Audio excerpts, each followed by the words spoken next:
shot. Extra Pegasus.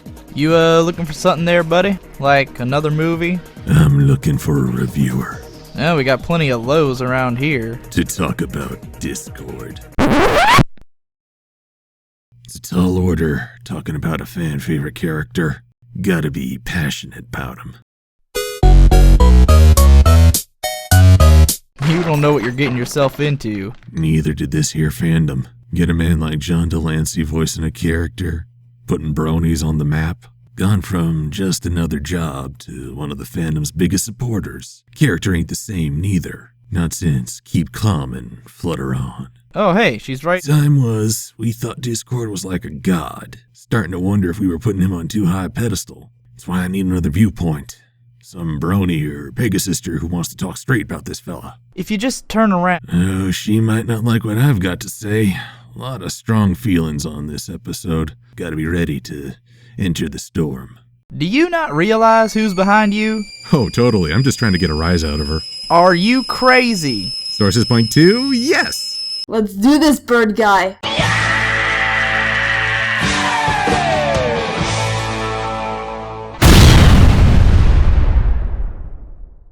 And bronies wonder why I don't collab no more.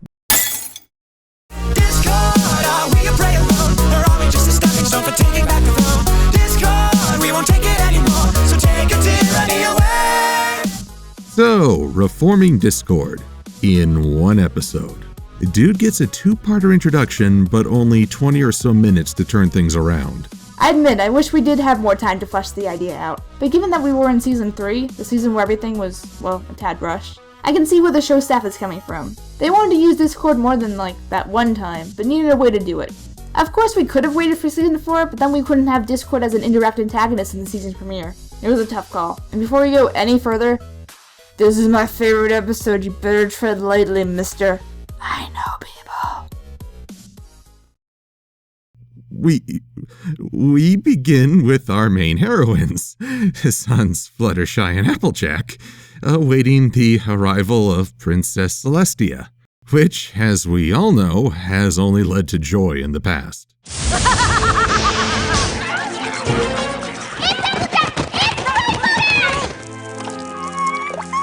And maybe that's why Twilight and Company handled Discord's arrival so well. How could you bring Discord here? If by serious havoc you mean turning Ponyville into the chaos capital of the world. And tricking us all into being the opposite of our true selves. And making yummy, delicious chocolate milk rain all over the place without a single dollop of whipped cream to go whip it anywhere in sight. Not a single dollar! You ever think our heroines are a little too chummy with the rulers? Talk to royalty like that anywhere else, and...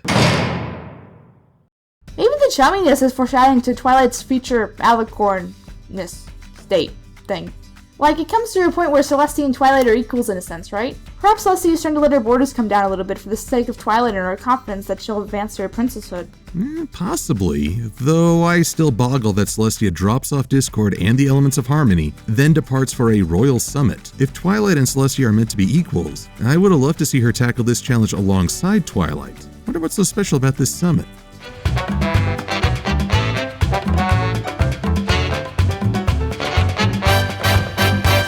Well, I cannot argue with that. So Flutters and Applejack seem to be dealing with a problem that has to do with beavers who have a tendency to curse. Mr. Beaverton Beaverteeth! Such language! Oh, wow. What did he say? Seems that they blocked some kind of stream that caused the orchard, or at least part of it, to become flooded. This is to establish that Fluttershy is good with dealing with conflict when two opposing forces are ready to get in the death ring. As is, I guess it's effective, but it seems to be a repeat of what we already know about Fluttershy. At least old fans do anyway. I guess that includes Celestia, who specially tasks Fluttershy with reforming Discord, which means depetrifying him first. And isn't this scene odd in hindsight? One of the final uses of the Elements of Harmony is to undo their most powerful spell. I suppose so. It's also odd that Celestia is playing favorites like this, and is confident that Fluttershy can handle the job without a sweat.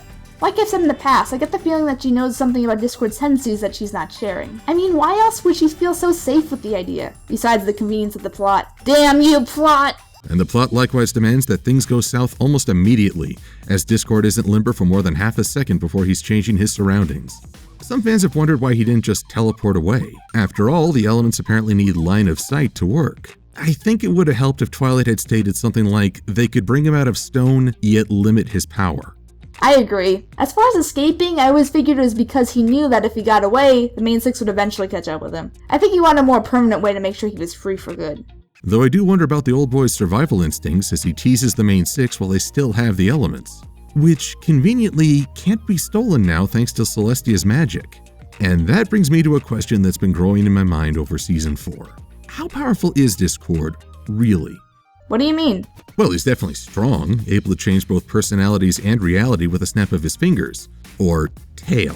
Yet we've also seen Twilight create a pocket reality in his landscape. Rarity changed Ponyville into her own brand of chaos. And Tyrek was able to hold and drain Discord of his magic without resistance. When Discord first hit the scene, we all likened him to Q's omnipotence. Yet in a world of magic, perhaps we're overestimating his strength. Well, I guess the cheating answer is depends on what, again, the plot needs him for. But it also depends on how much control the main six have on him at a time. Obviously, he needs to be somewhat toned down in order for the episode to work, but his powers seem to be going in a downward, steady spiral. All powerful before, but in Twilight's Kingdom barely doing any harm. This could be attributed to how much he's toned himself down as he's gotten to the main six on more cordial terms, or again, the convenience of the plot. I kinda like the former answer, and it helps that this seems to be going on almost subconsciously for him over a time period, which is a slight hint that his reformation is becoming more genuine over the course of time. Though I must credit Discord with one power, resisting the stare. The only being in Equestria to do so, and I can vouch for the stare's terror.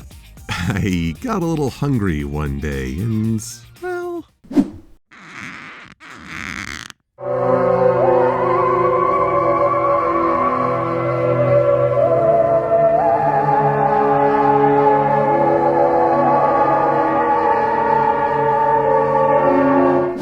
When Fluttershy stares into you, well, it changes a fan. So Discord and Fluttershy are roommates now. Well, with Angel. Does he count? He doesn't count. They're gonna go out and have fun and cheat on each other's tests and have wild parties. Oh wait, not college roommates. Dang it. This also might be a good time to mention just how long Discord stays at Fluttershy's. It's never really stated, but hinted upon. For example, the climax takes place during sundown, but Celestia picks Discord up at high noon. Conclusion, it was at least a night, which might help the fluff near the end of the episode feel more believable. As Discord and Fluttershy spent all night, maybe talking? I got the impression that it was at least several days, though I really can't point at anything beyond the dinner scene. Instead, I'm gonna focus on the angel abuse.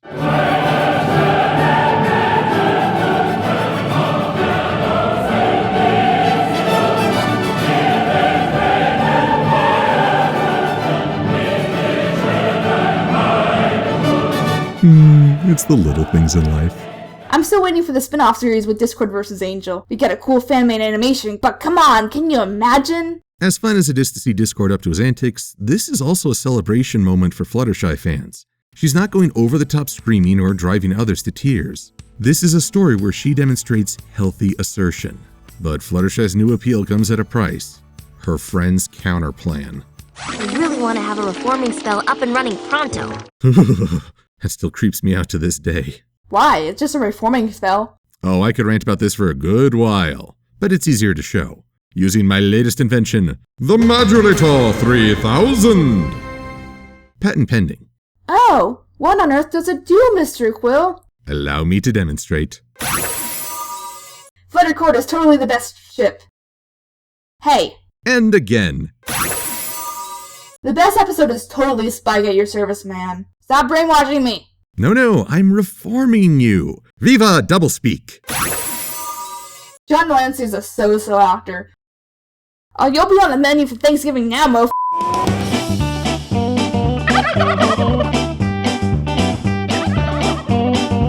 I'm sorry, Senpai. The bad bird made me do it. What? A reform spell sounds nice, but there's a lot of implications. It's the same problem I have with zapping some pony good, or Cadence's love spell. Discord was portrayed as a villain for forcing the ponies to act different, but now it's okay if our heroines do it? Baloney! High praise to Celestia, who didn't even bring up this option or consider it because it's horrible. I get that they had to have a backup plan, but this is pretty dark for Equestria standards. Makes me think about all that fan work that can just slide into the realm of believability thanks to that concept. Do you even fall out? I mean, do you? Because I don't. And as the MLP franchise seems to be relying more and more upon magical means to change a character, the more I appreciate genuine reformations, starting with Fluttershy offering Discord unconditional friendship and trust. Because that's what friends do. Which is something this episode does right, having Fluttershy be the one to offer that to him. It's the most believable option anyway. We're friends? Why, of course. I can't remember my house ever being this lively before you came along. Now we reach the part of the episode where I start to wonder about the rules to Discord's magic. During a disastrous dinner party, he animates Fluttershy's silverware, which starts attacking her friends. Yet only after Rainbow and Twilight say things that would possibly offend the settings. So is this really Discord's doing, or did he just set the ball rolling and the enchanted items really do have egos? Yeah, this scene is kind of the weakest of the bunch. I mean, it just seems like a poor Beauty and the Beast reference. But why I buy it is it shows the progression that Fluttershy is having on Discord. At this point, he's come to like her company without realizing it until he calls her his friend.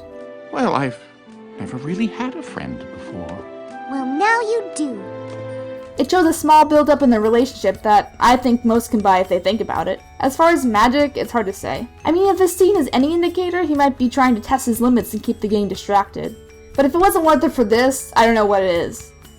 For me, the hardest part is the climax, as Angel rushes in to reveal that Sweet Apple Acres is flooded. Again. And of course, it's because Discord did some subtle voodoo on the beavers. We see that Fluttershy's strategy has backfired. Since she never set limits, Discord acts without fear of retaliation, thinking that Fluttershy won't touch him. And, son of a gun, she doesn't. In this moment, Discord has actually won. Until the power of friendship. Not your friend! But the brilliant thing is, Fluttershy's friendship is the thing that he realizes he can't control, and that's his metaphorical leash. He thinks he's won, but he doesn't understand how much Fluttershy's affected him until she threatens to leave him. Which implies that Discord, despite his outward appearance of loving chaos, he needs companionship like everyone else to be happy. And then we get into this argument about this backstory that I really like, what he was looking for, etc. My biggest critique is how Keep Calm and Flutter On forces our cast into an all-or-nothing scenario. Fluttershy made a choice that effectively doomed the world, and I can see why people would criticize that. I wonder if this might have worked better if Discord hadn't brainwashed the beavers, and they flooded the farm by mistake.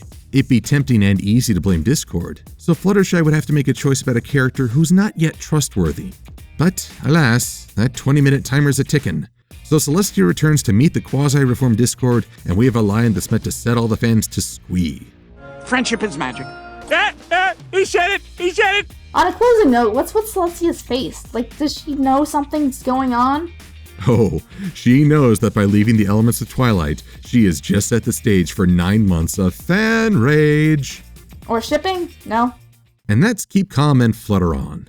Again, despite its flaws, this is still my favorite episode. It shows that a character like Discord can have some implied depth that really makes you think about his character. All characters should be like this, right?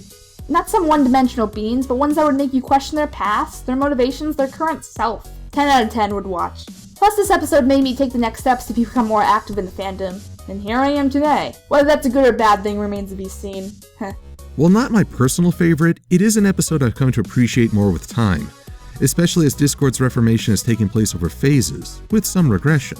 I think Discord is better suited to be a trickster than a tyrant, and that's a better use for a character than a continually defeated antagonist. My greatest wish is that this episode could have been given way more time, with Discord interacting with the main six individually, and having less absolutism in the climax. And I'm always glad to know that John Delancey may return. For he is the most amazing actor in the history of the universe, and he's got a cool beard, and I hope people realize I'm being overdramatic about this for the sake of humor, and why won't he return my phone calls or acknowledge my existence, senpai? Why? Yeah, he's pretty awesome. Well, I'm Silver-Quill, and she's senpai! going to be okay. Thanks for watching. Hey, I know something that would cheer you up.